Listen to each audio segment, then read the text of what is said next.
So you've got a third installment of 2 Kings for me today. Yes, sir, I do. And we're starting off with a wonderful story about how God always has a plan for us. It seems like you had to think about that. Yeah. Maybe it's a lesson about how we have to trust him? Having a hard time categorizing this one. I'm really not sure what this is. So anyway, there's this fella named Naaman. Naaman?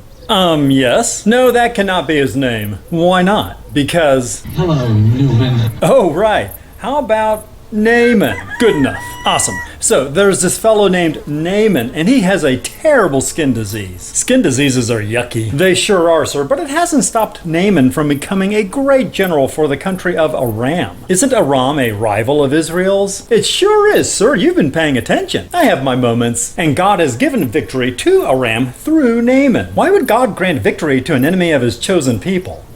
Are you really asking me this? Oh, right. God does love to stir the pot, doesn't he? It is one of his core defining traits. I stand corrected. Please continue. Now, bands of raiders from Aram have attacked Israel and taken slaves. Oh, no. Or... hooray. I'm honestly not sure how I'm supposed to feel about this. It is hard to figure it out sometimes when it comes to our Lord of perfect justice, am I right? It's almost like there's no rhyme or reason to it at all. Precisely. Wow. Now, one of the captives the Aramaens took on their raid was this young girl, you following me? What's gonna happen to her? She's just gonna work for Naaman's wife. Oh, man. I mean, whew. Uh-huh. Anyway, this young captive slave girl tells Naaman's wife that there's a prophet in Samaria who can cure Naaman of his skin problem. Why would she do that? What do you mean? Well, she's volunteering to help one of her captors. Yes, and all we know about her so far is that she was torn from her family and her home and driven into slavery. Huh. In fact, it would be reasonable to assume that her entire family was also enslaved or perhaps even murdered by Naaman's soldiers. And her village burned to the ground as she was hauled away to a foreign land screaming in terror. So wouldn't this wretched girl be more likely to relish her captor's misery than to try to alleviate it? That would follow. Unless, of course, you'd like to flesh this story out and add a motivation. No, I think it'd be a lot easier if you just got all the way off my back about this. All right, let me get off that thing. Great. So, after a long and frankly uninteresting series of events, the girl's helpful advice leads to Elisha curing Naaman of his skin disease. I see. Elisha was the prophet in Samaria that the slave girl was referring to. Yes, and Naaman is so grateful to Elisha for his cure that he wants to give him a gift, but the prophet refuses to accept it. Okay, but Elisha's servant Gehazi goes behind Elisha's back and acquires the gift for himself under false pretenses. Oh, that little rascal. And Elisha uses his telepathic powers to discover that Gehazi has done this very inappropriate thing. Elisha has telepathic powers. Yes, he does, we decided. Well, okay then. So Gehazi has been a naughty boy, misappropriating that gift from Naaman. Does Elisha give him a stern talking to? No, he afflicts Gehazi with the same nasty skin disease Naaman had, and is going to torment Gehazi forever. What the hell? So, moving on. Hold on a second. God damn it. What Gehazi did is definitely not cool, but that punishment is way over the top. No, it's appropriate, see, because Naaman had the skin thing too. In what universe does a punishment need to match an unrelated affliction suffered by some other party involved in the misdeed? Oh, good grief. Naaman just wanted to give a gift to someone to show his appreciation. Elisha didn't want it, and that's fine, but Naaman did want to give it.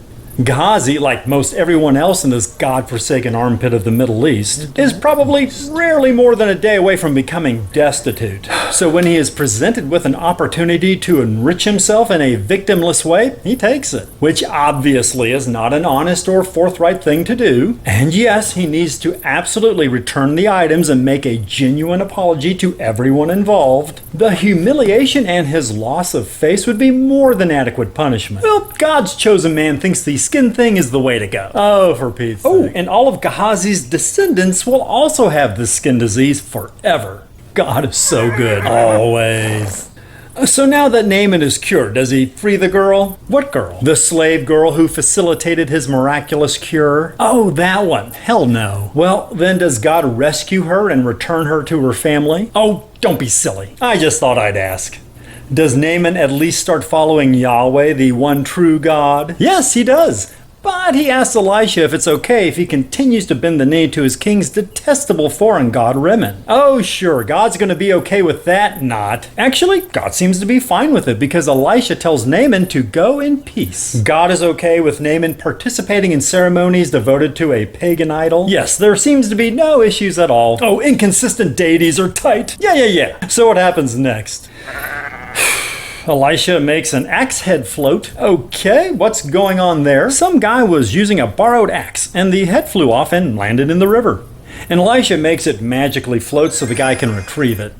And that's it. Are you going to make an attempt to link this minor miracle to anything else in the narrative? Nah. Wow. Next, Aram is at war with Israel again. Shocker. And the king of Aram sets up his camp in the town of... I don't know. Such and such a place. I'll figure out where I want the story set later. Okie dokie. And Elisha warns the king of Israel to avoid this area where the Aramaen camp is. This camp whose location is a mystery? Yes, precisely. So, is the king of Israel having to avoid, say, the region of Samaria? I don't know.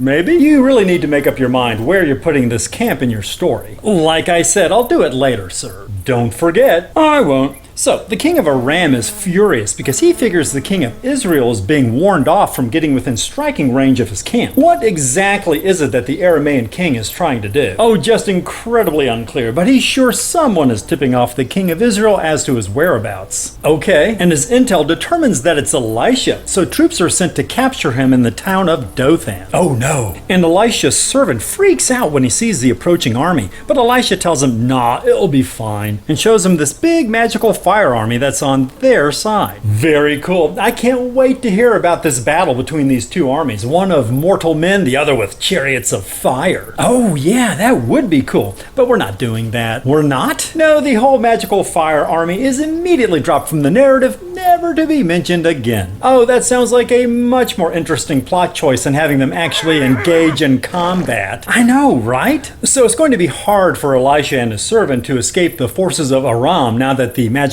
fire army is out of the picture. Actually, it's going to be super easy. Barely an inconvenience. Oh, really? Yep. I thought I'd have Elisha employ that magical blindness spell we last used way back in Genesis. Well, I was wondering when you're going to dust that one off. Today's the day. Elisha asks God to blind the entire Aramaean army, and God obliges. And then Elisha leads the army straight into Samaria, where they are completely at the mercy of Israel. Oh my God, see what I'm talking about? That blindness spell is a total game changer. Damn, it really is, isn't it? Look out, world. God's chosen people are going to take over the planet. Well, with God blinding anyone who gets in their way, the Israelites will easily prevail in every battle, win every siege, and loot every enemy city with impunity. Maybe we should dial this down a bit. Think of the converts, with Yahweh leading the way, smiting Israel's foes with his mighty blindness spell. Anyone else following those useless, detestable false gods is going to realize who the one true God really is. Okay, calm down. So with the Aramaeans completely at their mercy, the Israelite king asks Elijah if they can kill them. Kill them all. Elijah just has them unblinded, fed, and then sent back home. Oh, shoot. And after this wonderful act of mercy, there's finally peace with Aram. Oh,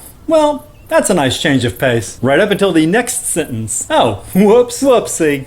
So what exactly were you trying to accomplish with this one? I honestly have no idea. It seemed like you were almost onto something right at the end there, but then you fumbled just before you crossed the goal line. Goal line? Let's just call this one. Sure. Want to grab lunch? Yeah, all right. Maybe you can explain to me how you guys come up with this stuff over a nice, tasty donkey head. Oh, I was thinking donkey head too. Great minds, right? Let's try that new place up the road. Perfect. I hear their donkey heads are a steal. Awesome. They've gotten so expensive lately, right?